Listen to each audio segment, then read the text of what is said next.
जय नर्मदा मैया. हर हर नर्मदे, हर हर नर्मदे. मायमाऊली नमस्कार. विविध कथासार ग्रंथातून आपण नर्मदा पुराण श्रवण करून अभिवाचन करूया भक्तीने. तुम्ही पण बोला हर हर नर्मदे, हर हर नर्मदे. लाभ घ्या, लाभ द्या माऊलींनो. पुण्य कमवा सारे जनींनो. चला तर सुरुवात करूया. भाग 33. श्री गणेशाय नमः. श्री कुलदेवताय नमः. हर हर नर्मदे.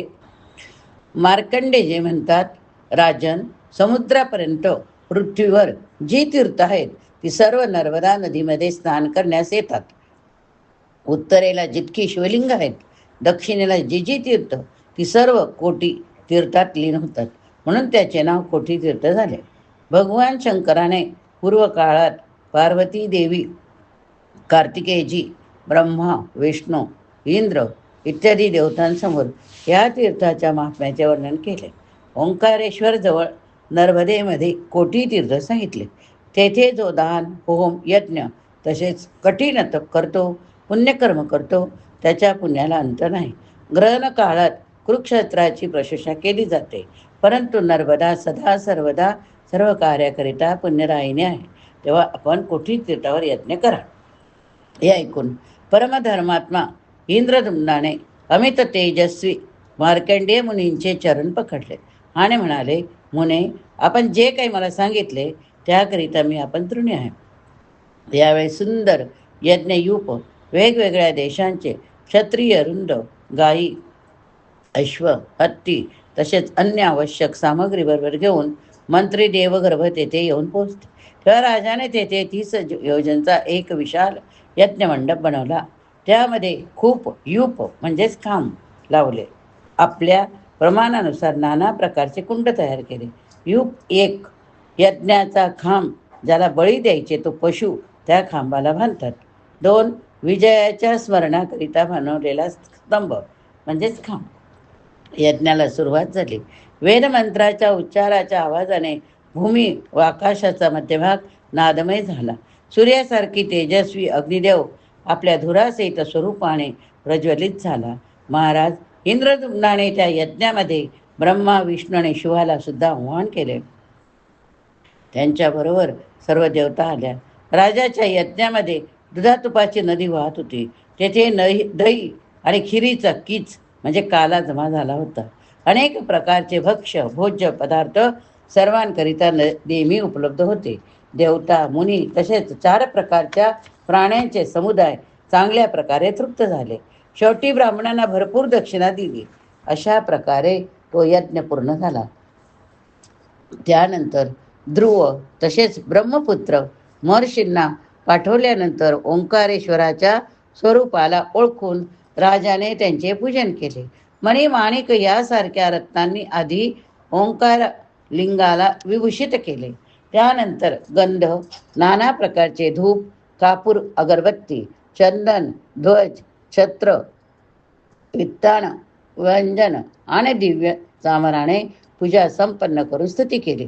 ज्या बिंदुयुक्त ओंकाराचे योगीजन नेहमी ध्यान करतात, तसे जो ओंकार स्वरूप काम मोक्ष देणारा आहे त्याला वारंवार नमस्कार. ब्रह्मा, विष्णू आणि इंद्राला वर देणारे सर्व देवमय शिव, आपणास नमस्कार. रुद्र पुण्याने सुशोभित होणारी जी आपली कल्याणमयी अघोर सौम्य मूर्ती आहे, तिच्याद्वारे आपण माझ्यावर कृपा करावी. आपले हातपाय चोहीकडे आहे. सर्व बाजूला नेत्र, डोके, तोंड आहे. लोकांमध्ये सर्व बाजूंना आपले कान, तसेच आपण सर्वव्यापी स्थित आहात. आपल्याला नमस्कार असो. अशा प्रकारे स्तुती केल्यानंतर ओंकार लिंगाच्या मध्यभागी एक दुसरे लिंग पाहावयास मिळाले. ते प्रज्वलित कालाग्नीसारखे कांतिमान होते. ते इंद्रदुम्नाला म्हणाले, राजन, तुझे कल्याण हो. तुझ्या मनामध्ये ज्या इच्छा आहेत त्याच्याकरिता वर माग. इंद्रदुम्न म्हणाले, देव, यज्ञ पर्वतावर देवद्रोणी म्हणते भगवती पार्वतीसह पुनीत होऊन आपण सदैव तेथे निवास करा. देवदेवेश्वर या तीर्थावर जो कोणी प्राणाचा त्याग करील तो शिवलोकाला जाईल. ओंकारेश्वर म्हणाले, ध्रुपश्रेष्ठ, तुझ्या या सर्व इच्छा पूर्ण होतील. असे म्हणून ते अंतर्धान झाले. त्यांच्याबरोबर इतर देवतासुद्धा आपापल्या स्थानावर निघून गेल्या. भगवान शंकर कैलास साधनाला गेले. राजा इंद्रद्युम्ने तेथे 4 प्रकारच्या प्राण्याला उद्देशून म्हणाले, तुम्ही सर्व लोक माझ्या यज्ञाच्या प्रभावाने निरोगी होऊन तृप्त राहा. त्यानंतर राजा इंद्रद्युम्नाने साष्टांग नमस्कार करून प्रणाम करून भगवान विष्णूची स्तुती केली.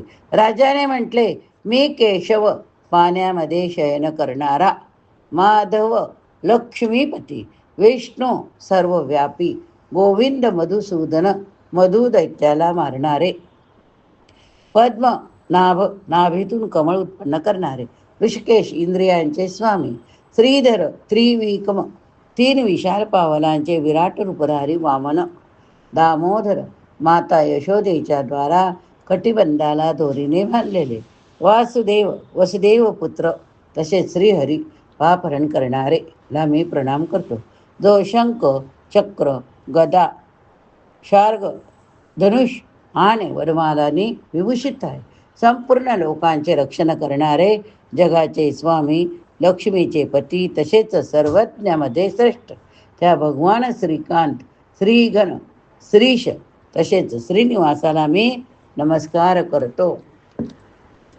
अच्युत अनंत यज्ञाधीप आपणास नमस्कार. ऋक साम अथर्व आणि यज्ञ यजुर्वेद स्वरूप असलेल्या आपणास नमस्कार होय. नृसिंह मत्स्य वाराह कर्म रूप धारण करणाऱ्या आपणास नमस्कार.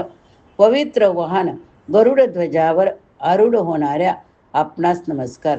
जो हजारो मस्तकाचा सफल निष्फल जाणण्या योग्य पुरुष, अंतर्यामी, अध्यक्ष, साक्षी, सर्वांचा अधिकारण आहे त्या भगवान नारायण देवाला मी नमस्कार करतो.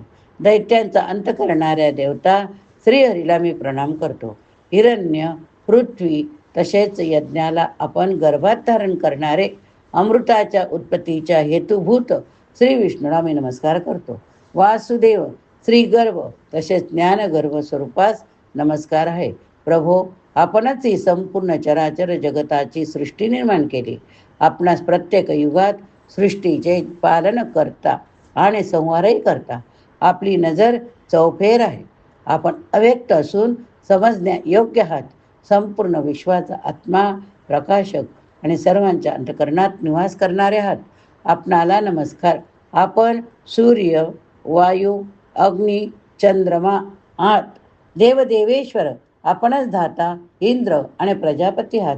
सूरश्रेष्ठ, आपल्याच प्रसादाने माझ्या यज्ञाची सिद्धी झाली आहे. या ठिकाणी हा भाग संपवला. याच भागातला पुढचा भाग आपण पुढच्या भागात घेऊया. श्रवण केले ज्यांनी ज्यांनी त्यांनी प्रतिक्रियेतल्या हर हर नर्मदा म्हणवणी. हर हर नर्मदे, हर हर नर्मदे.